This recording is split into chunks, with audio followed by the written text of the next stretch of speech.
11h sur BFM TV, il est l'homme qui a déclenché l'affaire des policiers de Marseille. Ce jeune Marseillais de 22 ans, aujourd'hui amputé d'une partie de son crâne. Il accuse la police de l'avoir passé à tabac dans la nuit du 1er au 2 juillet, en marge des émeutes. L'histoire a pris une dimension nationale avec des polémiques, des débats sur la place et le contrôle des policiers. 4 policiers sont d'ailleurs mis en examen dans cette histoire. L'un d'eux est en détention provisoire. Eddy est notre invité sur BFM TV en direct. Bonjour, merci d'être avec nous. Tout d'abord, comment allez-vous ? Écoutez, ça peut aller. Enfin, c'est ironique, mais ça peut aller, ça va de mieux en mieux. Vous avez subi un traumatisme crânien. Vous avez une partie du crâne qui a dû être retirée par des chirurgiens et également un œil avec lequel vous ne voyez plus. C'est ça. Quel impact ça a pour vous, ce qui a changé au réveil après l'opération? Comment vous l'avez découvert, comment vous l'avez vécu? Au réveil, après l'opération, je me suis rendu compte, entre guillemets, que c'était grave parce que autour de mon lit, il y avait la plupart de ma famille, mes proches, qui étaient en train de pleurer quand je me suis réveillé. Donc c'est là qu'on comprend qu'il s'est passé quelque chose de grave. Et ensuite, peu après m'être réveillé, j'ai vu les médecins qui sont venus m'expliquer ce qui s'était passé du coup. Et même si en m'expliquant, il y a une prise de conscience qui est assez dure, mais petit à petit, en restant 3 semaines à l'hôpital, la prise de conscience vient peu à peu. Alors, combien d'opérations avez-vous subi et combien d'opérations allez-vous encore subir dans les prochaines semaines ? Alors jusqu'à maintenant 3 et normalement il en reste une, si je vous dis pas de bêtises. Laissé pour mort, c'est ce qu'on a beaucoup dit de vous. On va parler des faits bien sûr dans un instant, mais aujourd'hui vous vous considérez comme un rescapé ? On peut dire ça, ouais, étant donné que moi j'ai eu la chance de me réveiller avec toute ma tête. J'ai eu la chance de me réveiller avec mes facultés telles que pouvoir parler, pouvoir marcher. Mais bon, après, je vois plus d'un œil, donc c'est assez complexe, assez dur à encaisser. Mais je m'estime heureux d'être là. Et d'après les médecins, est-ce que vous pourrez revoir un jour de cet œil ? Malheureusement, ça dépend parce que, étant donné que c'est dû à une lésion cérébrale, ils n'en savent rien parce qu'on ne peut pas opérer le cerveau, donc ça ne vient pas de mon œil à proprement parler. Voilà. Mais après, voilà, je garde espoir parce qu'il reste encore une opération, ils doivent me remettre mon volet crânien. Donc peut-être qu'après ça, peu à peu, ça reviendra petit à petit et il faut y croire. Votre vie a forcément changé, on l'imagine. Qu'est-ce que vous faites justement dans la vie ? Dans la vie, à la base, je travaille dans l'hôtellerie-restauration, je suis serveur. Et voilà, depuis ce jour-là, elle a été bouleversée. Hein. Donc toute la journée, je suis pratiquement alité. J'ai la chance d'être entouré par mes proches, ma famille et mes amis. Mais voilà, c'est pas facile quand même au quotidien. Alors on va revenir sur les faits après avoir abordé votre état de santé. Qu'est-ce qu'il s'est passé exactement ce soir-là ? Quelle est votre version des faits ? Ma version des faits, c'est que voilà, j'étais avec un ami, on s'est rejoint au Vieux-Port. Après, voilà, on est jeune et insouciant, donc voilà, c'était assez spectaculaire ce qui s'est passé ce soir-là, donc on a voulu aller voir. Hein. Et malheureusement, on n'aurait pas dû parce qu'on s'est brûlé les ailes. Mais on est tombé sur un équipage de la BAC quand justement on se baladait pour voir ce qui se passait. On n'a pas pu malheureusement s'enfuir parce qu'on voulait s'enfuir, hein, étant donné qu'on était apeurés. Et mon ami s'est fait frapper à coups de matraque. Il a réussi à s'en aller. Moi, malheureusement, je me suis pris un projectile de LBD, de flashball en pleine tête quand j'ai voulu essayer de partir en me retournant. Cela m'a fait tomber au sol. Et ensuite, une fois tombé au sol, j'étais toujours conscient. Et on m'a attrapé, on m'a tiré dans un coin dans un coin noir en fait, où il n'y avait aucune lumière, où je voyais rien. Et de là, les 4 en fait ont commencé à me passer à tabac, parce que c'est un passage à tabac. Il y en a un qui était allongé sur moi pour pour que je bouge plus, on va dire. Et de là, ben voilà, ils m'ont frappé avec la matraque, m'ont frappé avec leur gang. Et voilà, j'ai essayé de me protéger en vain, mais ça n'a pas servi à grand-chose. Il faut rappeler le contexte. On est donc dans la nuit du 1er au 2 juillet à Marseille. Ça fait plusieurs soirs que la France connaît des émeutes, des violences un peu partout dans le pays. La question, est-ce que vous faisiez partie de ces émeutiers ou est-ce que vous estimez que vous avez pu y être associé à ce moment-là par les policiers ? J'estime pouvoir être associé, c'est normal, je peux le comprendre, étant donné qu'on est des jeunes, on était au mauvais endroit, au mauvais moment. Mais en aucun cas, j'étais là-bas et je faisais partie de l'émeute. C'est parce que tout simplement, en fait, on ne le savait pas. Comme je vous ai dit, à la base, je travaille dans l'hôtellerie-restauration. Mon père a un bar, donc toute la journée, on regarde BFM TV en boucle. Donc si j'avais su qu'il y avait des émeutes ce soir même à Marseille, je ne serais pas y allé, tout simplement. J'aurais pas joué le risque. Mais voilà, malheureusement, j'étais pas au courant. Donc, vous n'étiez pas au courant qu'il y avait des émeutes à Marseille ? J'étais au courant qu'il y avait des émeutes à Marseille, mais j'étais pas au courant ce soir-là, entre guillemets, que à Marseille c'était le bazar, que à Marseille c'était vraiment quelque chose de spectaculaire, parce que de toute façon, on se serait pas rendu. Moi, à la base, je suis originaire de Marseille, mais maintenant on est domicilié sur Mérargues. Donc je ne me serais pas rendu là-bas en vue de me mettre en danger ou en vue de n'importe quoi, parce que je suis pas là pour avoir des soucis. Vous nous racontez avoir été passé à tabac, donc ce soir-là. Pourquoi vous avez été ciblé et pas votre ami, par exemple ? On a été tous les deux ciblés. Hein. On a été tous les deux ciblés parce que il y en a un qui m'a tiré dessus et l'autre parce qu'ils étaient deux face à nous et l'autre s'est approché de mon ami pour justement le frapper à coup de matraque. Mon ami a pu bloquer justement ce coup-là et a réussi à partir en courant. Mais tous les deux on a été ciblés. Après, pourquoi moi et pas l'autre, je ne saurais pas vous dire. Je suis pas là pour faire d'amalgame. Mais ça s'est passé comme ça s'est passé malheureusement. Et voilà. Et avez-vous eu des échanges avec les policiers lors de cette agression? Que vous ont-ils dit? Est-ce que vous leur avez vous-même dit quelque chose? Moi, je me rappelle que quand nous, on s'est présenté face à eux, on leur a dit bonsoir. Eux nous ont dit qu'est-ce que vous foutez là? Mais on n'a pas pu répondre en fait. On nous a pas laissé le temps de répondre ou de dialoguer ou même d'épiloguer. On n'a pas pu parler avec eux. Nous, on pensait qu'ils allaient nous demander nos papiers ou qu'est-ce que vous faites là ou peut-être nous contrôler, le fait d'avoir une petite fouille, quelque chose comme ça. Mais on s'attendait pas à ça. J'imagine que vous vous posez bien sûr beaucoup de questions depuis. Comment vous expliquez ce qu'il s'est passé? Ce qui s'est passé, je suis honnête avec vous, je pourrais, même à ce jour, je pourrais pas l'expliquer parce que ça reste quand même, ça reste toujours troublant et choquant en fait. Et je voudrais que ça arrive à personne d'autre. Donc c'est pas quelque chose qui est censé arriver en fait. Donc on peut pas expliquer l'inexplicable. Est-ce que vous regrettez d'avoir été dehors ce soir-là? Bien sûr, bien sûr. Bien évidemment, parce que ma vie depuis ce jour-là, elle a été bouleversée. Pour moi, c'est une tragédie. Là, regardez, aujourd'hui, on est en plein été. Malheureusement, j'ai fêté mon anniversaire à l'hôpital. Normalement, pour un jeune qui est censé aller à la mer, qui est censé fêter son anniversaire ou voir ses collègues, ses copains, profiter de la vie l'été, tous les jours, je suis alité.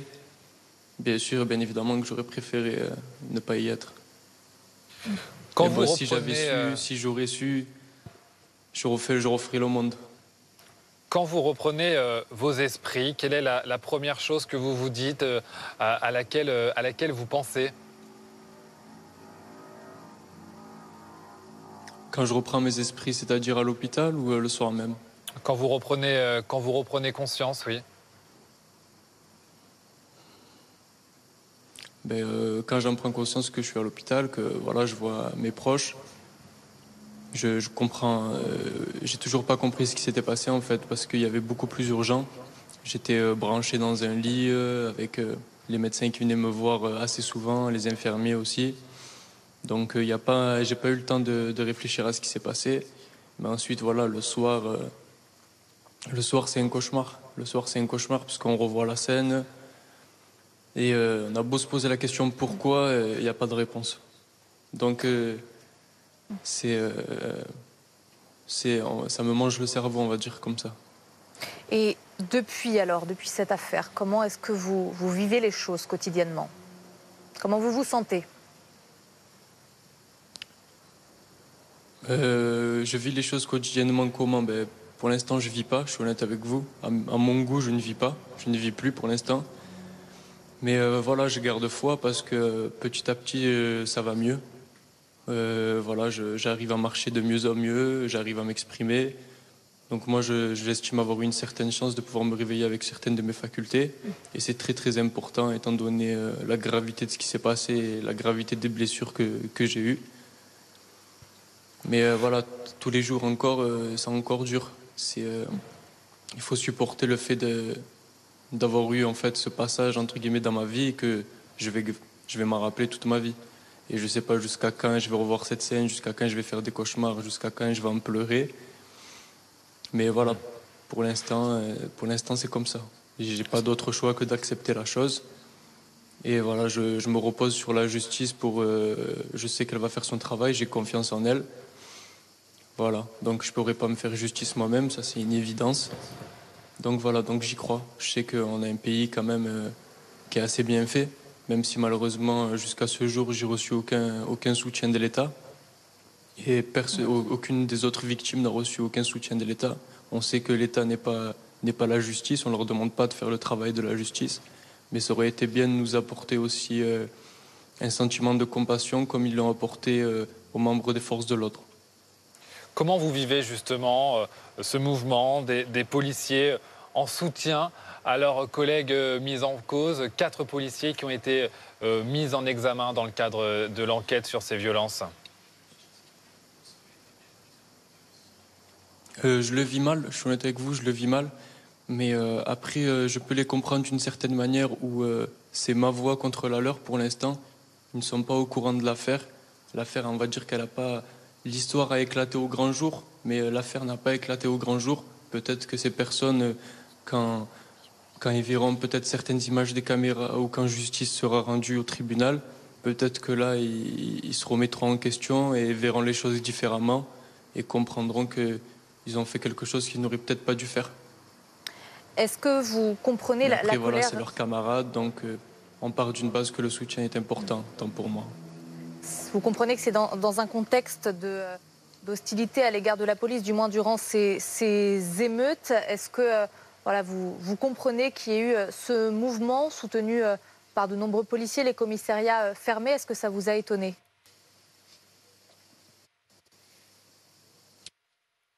Ça reste trop. Ben, c'est pas normal, parce que pour l'instant, vis-à-vis de la police et vis-à-vis de l'État, je me vois comme la goutte d'eau qui a fait déborder le vase, alors qu'avant moi, il y a eu certaines victimes, il y en a eu pas mal quand même, et c'est pas normal. Que ça a pris cette ampleur-là, mais voilà, il a fallu certains citoyens qui ont sacrifié pour que les choses vont changer. Maintenant, en vue du sacrifice, les choses changeront, j'y crois. Vous avez peur aujourd'hui de croiser à nouveau des policiers, quels qu'ils soient, dans la rue ou ailleurs? Pour l'instant, je pourrais vous dire ni oui ni non, étant donné que je suis chez moi toute la journée. Mais j'ai quand même cette réticence le jour où je vais reprendre, on va dire, une vie à peu près normale, peut-être ressortir avec mes amis, reprendre la voiture, un contrôle banal. J'espère que je n'aurai pas ce blocage envers eux. Mais après, voilà, comme j'ai dit, il y a des gentils, il y a des méchants partout, il ne faut pas faire une généralité. Et c'est important de ne pas avoir un blocage. Après, voilà, je suis honnête avec vous, je ne sais pas si je pourrais me contrôler. Voilà, j'attends de voir. Mais en attendant, non, j'ai aucune peur. Vis-à-vis d'eux, j'ai aucune peur. Est-ce que vous espérez toujours un coup de fil des autorités, du gouvernement? Bien sûr, bien évidemment. Bien évidemment, parce que en fait, de juger tout le monde à la même échelle, parce que si on est tous des citoyens français, et on rappelle, hein, les policiers sont censés faire un métier exemplaire, sont censés être exemplaires. Donc, si vous apportez le soutien à un, mais que vous apportez pas le soutien à l'autre, alors que nous sommes les victimes et non pas eux, il y a un sentiment d'incompréhension et il y a un sentiment d'injustice. Mais après, on peut pas être satisfait de tout et on peut pas combler tout le monde. Vous en voulez à la police dans son ensemble ou vous en voulez à un groupe d'hommes, ce groupe d'hommes qui vous a agressé? Est-ce que vous considérez qu'il y a des violences policières dans le système policier ou bien que c'est l'affaire de cas isolés qui doivent être jugés comme tels? Des violences policières, il y en a toujours eu depuis la nuit des temps, mais en aucun cas j'en voudrais à l'ensemble des policiers parce que quand nos parents, quand nos proches ont des soucis, qu'ils se font agresser, on est bien content qu'ils sont là. Quand on a des problèmes, on est bien content qu'ils soient là. Non, non, c'est important de dire que la police est importante en France parce qu'on se sent quand même mine de rien en sécurité. S'ils seraient pas là, ça serait un grand bordel, hein. Mais j'en veux à ce groupe de personnes. J'en veux à ce groupe d'individus qui se sont permis ce qu'ils n'auraient pas dû faire, hein. J'espère qu'aujourd'hui ils regrettent. J'espère qu'aujourd'hui ils ont réfléchi vis-à-vis de l'acte qu'ils ont commis. Mais en aucun cas j'en voudrais à la police entière. Ils sont importants en France et non, c'est important. Vous n'avez donc pas eu d'échange avec le gouvernement. Est-ce que vous recevez en revanche des témoignages de la part de la population, de la part d'anonymes, de personnes qui vous écrivent ou bien est-ce que vous êtes devenu en quelque sorte une personne un peu plus connue? Honnêtement, il y a un grand soutien, il y a un grand soutien de la population française, de tous les citoyens. Et honnêtement, il y a un soutien, une solidarité auquel je n'aurais pas cru autrefois. Aujourd'hui, je reste bouche bée de l'aide qu'on a, du soutien mental et du soutien psychologique. Et pas seulement moi, les autres victimes aussi. Donc c'est vraiment important pour nous de se sentir pesé un petit peu dans la balance. Et c'est très important d'être solidaire entre nous parce que voilà, ça nous aide, même si nos proches, nos amis sont là. Outre ça, de voir que les gens sont là pour nous aider, sont là pour nous comprendre, essayer de changer les choses avec nous, c'est magnifique. Franchement, c'est magnifique. Donc c'est pour ça que je tiens à leur dire un grand merci, des plus sincères, parce que sans ce mouvement, on va dire, social, on n'en arriverait pas là où on en est. 2 des 4 policiers mis en cause dans cette affaire ont fini par reconnaître les violences cette nuit-là. Mais selon nos informations, pendant leur garde à vue, les policiers ont refusé de collaborer à l'enquête, allant même jusqu'à avoir du mal à s'identifier, se reconnaître sur les images de vidéosurveillance. Est-ce que vous souhaiteriez une confrontation, être face à eux aujourd'hui ? Je souhaiterais pas une confrontation. Après, voilà, bien évidemment, quand il va avoir en vue du tribunal, en vue du procès qui va venir, j'imagine qu'ils seront présents. Je serai présent aussi avec mon avocat. Donc la confrontation, elle se fera à ce moment-là.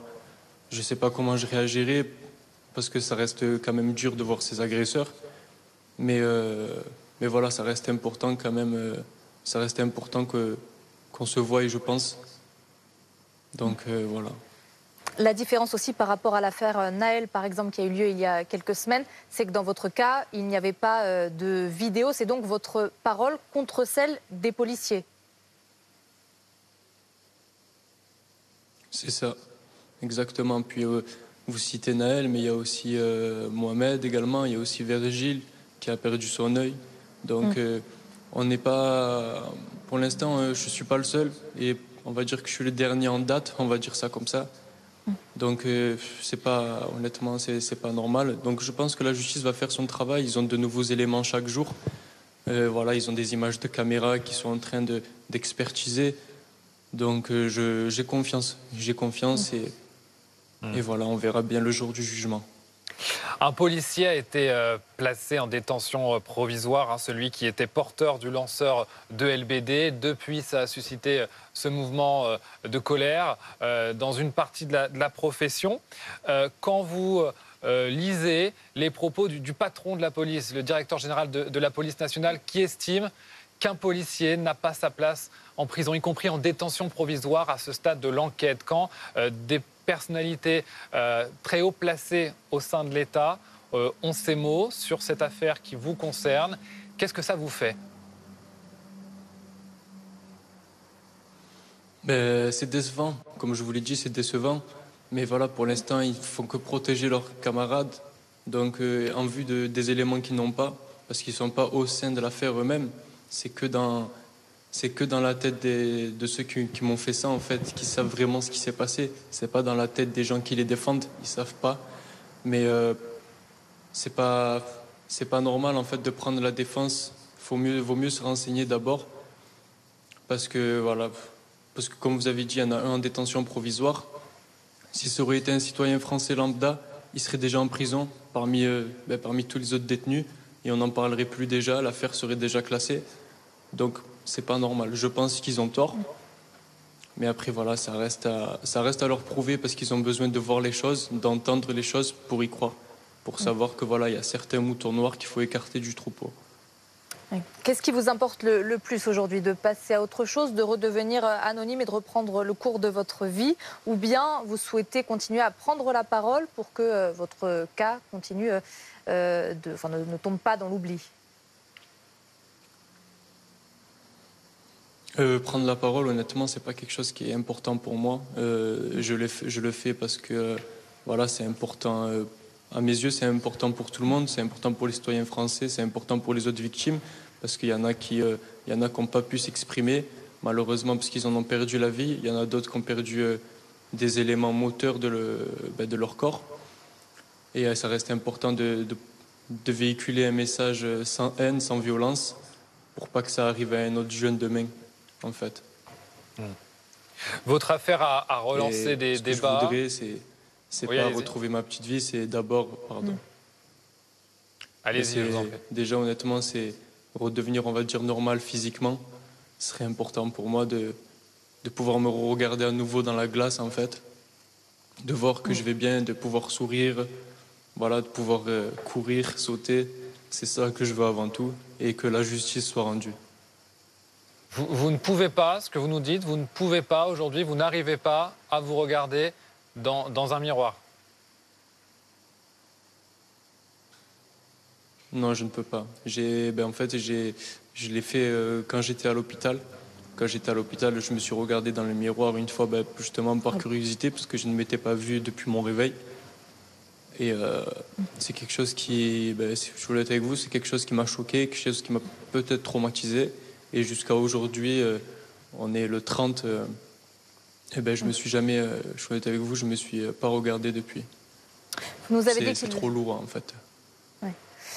Vous nous avez dit tout à l'heure qu'il vous restait encore une opération. Quand aura-t-elle lieu et de quoi s'agit-il? Alors, quand aura-t-elle lieu, je ne sais pas, parce que justement, il y a un rendez-vous à établir. Du coup, le rendez-vous est le 1er septembre, pour voir du coup l'avancement justement de ma tête, savoir si ça va bien, si l'œdème part, si mon cerveau respire bien, tout ça, voir si j'ai plus d'eau dans le cerveau. Et ensuite, en vue de ce rendez-vous, là, il y aura le jour de l'opération, d'ailleurs qui m'a peur, hein, qui me fait stresser énormément, parce que je ne m'aurais jamais dit un jour que je me ferais opérer 2 fois de la tête. Mais là, maintenant que je suis conscient et que je suis au courant, c'est encore plus stressant, même si je sais qu'aujourd'hui, la médecine arrive à faire des choses incroyables. Il y a quand même toujours ce sentiment de stress, en fait, de repasser sur la table. Vous faites des cauchemars, Eddy? Oui, ouais, ça m'arrive. Ça m'arrive souvent même. C'est-à-dire que vous êtes plus affecté quelque part, vous êtes autant affecté plutôt psychologiquement que physiquement? Je dirais que c'est à peu près pareil, en fait. La douleur de l'un et au niveau de la douleur de l'autre. Parce que quand je dors, voilà, je fais des cauchemars. Et en plus, j'arrive pas beaucoup à dormir. Hein. Je m'endors plus comme je veux. Je m'endors d'épuisement. Donc, c'est-à-dire vers 4 heures du matin. Je me réveille vers 9 heures, 10 heures, en fait, dès que j'arrive à entrevoir le soleil à travers ma fenêtre. Et ensuite, une fois réveillé, j'ai ce mal de tête, j'ai du mal à bouger, à me déplacer, je dois faire très attention. Je dois rester assis, dans mon lit avant de me lever minimum 2 minutes. Je dois me balader avec un casque. Et voilà, j'ai des infirmières qui viennent tous les 2 jours pour soigner mes plaies. Et voilà, donc c'est quand c'est pas l'un, c'est l'autre. Et quand je suis tout seul, psychologiquement, ça reste dur. Ça reste dur parce qu'il y a certaines questions qui se posent et c'est des questions sans réponse. Donc aux questions sans réponse, forcément, je suis démuni. Et la tristesse, elle est là et j'en pleure. Après, voilà, comme je vous l'ai dit, ça va de mieux en mieux, mais malheureusement, c'est toujours là. Et je pense que ça restera pendant un moment. Vous nous parliez à l'instant de votre casque. Vous ne pouvez pas vous déplacer sans aujourd'hui. Non, je ne peux pas me déplacer sans. Le seul moment où je peux l'enlever, c'est justement quand je suis dans mon lit ou quand je suis assis là comme vous, comme face à vous. Mais malheureusement, même pour faire un pas, je dois mettre le casque parce que ça reste quand même très dangereux. Et voilà, j'ai le cerveau entre guillemets qui est, vous pouvez le voir, hein, mais qui peut bouger à tout moment. Donc le casque est là pour le maintien et au cas où si je fais un malaise, parce que jusqu'à aujourd'hui j'ai déjà fait quand même 2 malaises. Et je me suis réveillé par terre. Si j'aurais pas eu le casque, voilà, j'aurais peut-être frappé le mauvais côté de la tête et malheureusement, j'en serais pas là. Qu'est-ce qu'on peut vous souhaiter pour la suite? Comme j'ai pu le dire au sein de l'interview Combini, me souhaiter le meilleur et me souhaiter de retrouver ma vie d'avant. Je sais que je la retrouverai pas, ma vie d'avant, mais au moins être en forme physiquement et pouvoir passer à autre chose. C'est très très important pour moi. Aujourd'hui, il n'y a que ça que je voudrais. Est-ce que vous faites confiance, et ce sera notre dernière question, à la justice? Aujourd'hui, il y a eu beaucoup de débats relancés sur la justice concernant les policiers, etc. Est-ce que vous faites confiance à la justice française telle qu'elle fonctionne actuellement? Telle qu'elle fonctionne actuellement, j'ai une grande confiance à la justice parce qu'il ne faut pas confondre justice et l'État. La justice fera son boulot parce qu'ils ne peuvent pas nier les éléments qu'il y a devant eux. Et pour l'instant, on a vu qu'ils étaient avec nous. Et j'y crois et j'ai foi en la justice aujourd'hui. Et j'aurai foi et j'y croirai demain aussi. Merci beaucoup, Eddy, d'avoir été avec nous pour nous livrer donc votre témoignage. Je vous en prie, merci à vous.